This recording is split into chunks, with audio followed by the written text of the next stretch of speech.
Hello class, today I'm going to show you how to enter into my classroom for Flipgrid. I've downloaded Flipgrid in the top right corner. It says Flipgrid right there. I've downloaded it from my app store. Once I open it, I can enter a join code. If you're in my English 3 class, you're going to put in Taco 23. Or if you're in my English 1 class, you're going to put in Panda 23. Alternatively, you can also scan the Flipgrid, which you can find the QR code on my syllabus. I'm going to show you that one. There you go.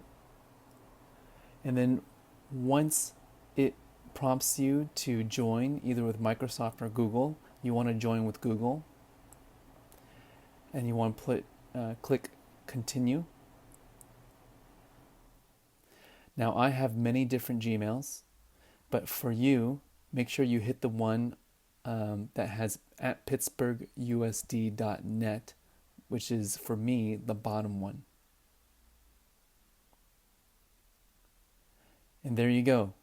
I am now officially enrolled into my English 3 class. There's a welcome video right there for you.